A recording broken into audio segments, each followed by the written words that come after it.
Bitcoin is a new digital currency that it's perhaps the best form of money that we have ever seen. It's important because most of us don't understand money very well, and perhaps the concept that is hardest for us to understand about money is that money is and has always been a ledger. And people often ask, what is money backed with? And the truth is, money is not backed with anything. It has never been backed with anything. The euro is not backed with anything in particular, and neither is any other currency in the world. And gold, for example, for that matter, is not backed with anything either. Some people think that gold has value because we use it for jewelry, but it's actually the other way around.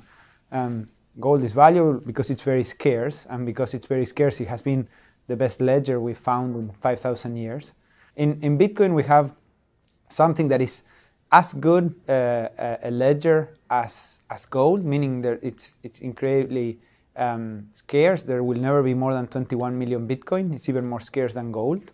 But in history, we have had this trade-off between things that have been very, very good store of value, like gold, for example, and things that have been good for payment, like the Portuguese escudo, or the US dollar, or American airline miles, or Facebook credits. Those things are better for payment, but they're not so good as a store of value historically. And the things that are good for a store of value, like gold, are not good for payments. In Bitcoin, we have something for the first time that is incredibly superior than anything we've seen before as a store of value and also as a form of payment. It's hard to have a rigorous discussion about Bitcoin without understanding money. And the best way to understand money is to understand the history of money. Anthropologists agree that there's no tribe, much less a civilization, that ever based its commerce on barter. There's no evidence. Barter never happened. And that's counterintuitive to most of us because we are taught in school that we first bartered and then we made money because barter was too complicated. Well, barter never happened. And that's one of the key sort of myths about money. So then you would ask the anthropologists, like, okay, so how did we do commerce before money if there was no barter? There was no commerce? No, there was plenty of commerce. And the way that commerce would happen is that, let's say that someone in our tribe had killed a big buffalo, and I would go up to a person and say, hey, can I have a little bit of meat? And that person would say no, or yes, Wences, here's your meat. And then you would go up to that person and say, hey, can I have a little bit of meat? And that person said, yes, here's your meat. And basically, we all had to keep track in our heads of what we owed other people, or what other people owed us. And then someone would come to me and say, hey, Wences, can I have a little bit of firewood? And I would say, sure, here's your firewood. And I have to remember that I owe that person a little bit, that this person owes me a little.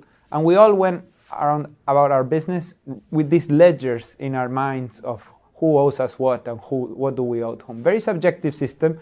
Often these debts didn't clear or cleared in ways that were not satisfactory to both parties. Until about 25,000 years ago, someone very, very intelligent came up with a new technology that really took off, which came to me and said, hey, can I have a little bit of firewood? And I said, sure, here's your firewood. And this person said, this time we're going to try something different. Here's some beads for you. And I said, I don't want beads, I don't care for beads, I don't need beads. I said, it's not about that. We're going to use beads as the objective ledger of our tribe. Instead of each of us having to remember what we are owed, the beads are going to keep track for us, an objective ledger to keep track of debts.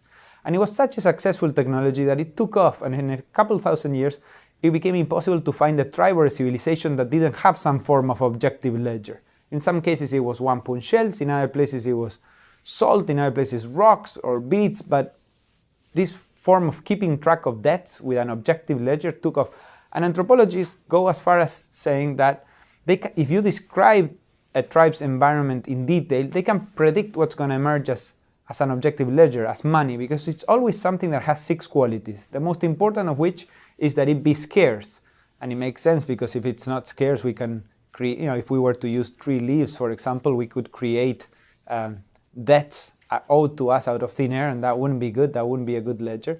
But also has to be durable. If it's something that decays or corrodes, it doesn't store the information well, it has to be divisible, it has to be transportable, recognizable, and fungible. And this system really worked until about 5,000 years ago, when trade began to extend a lot geographically, and we began to trade with other tribes, and different tribes were using different ledgers, so they couldn't trade with each other. And what happened then, about 5,000 years ago, is that gold emerged as the first universal ledger to keep track of debts.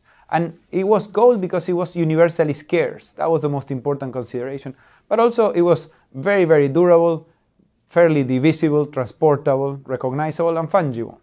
And that's why for 5,000 years, gold has been the best store of value we've ever seen. It's incredible that today, if you need to leave $5,000 for someone, for your daughter, not your daughter or your granddaughter, but some great-great-great-great-great-great-great-granddaughter of yours, 40 generations from now, 900 years from now, we don't know how to do that. If you leave it in just dollars, it's not going to be worth very much. We know of no security that will last that long. The only thing that we know can carry value for that long is you need to buy $5,000 worth of gold, lock it in a vault, and give the key to that person 900 years from now. And it's incredible that in the 21st century, this is the best answer we have. This is why Bitcoin is so relevant, because it's the first time in 5,000 years that we have something that is incredibly superior to gold in each one of these 6 characteristics. It's much more scarce than gold. There will never be more than 21 million Bitcoins. It's much more divisible than gold. Each Bitcoin is composed of 1 million pieces called Satoshis.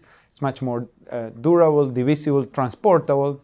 You know, I can have a Skype call from here in New York to someone in Jakarta, and I can see them in real time, and I can hear them, and they can see me, and they can hear me. It's incredible, the technological accomplishment of that. But if after hanging up I want to send them 1 cent to Jakarta, even though I have the cent in my pocket, and it would be trivial if they were here, we don't know how to do that. It's not possible in the 21st century to send the cent to Jakarta. 1, because it will cost more than 50 cents to send it. 2, because it will take a week to get there. And 3, because just there are no systems to do that. Well, Bitcoin fixes that and makes it trivially easy to send that cent to Jakarta or $1 million to Jakarta. And you can attach a Bitcoin to an SMS message or an email and send it for free and in real time across the world. And it's incredibly easy to verify. The second you get a Bitcoin, you know that it's a good Bitcoin. So has all of the qualities of a great ledger made in digital, and because of that, it's probably the best form of money we've ever seen.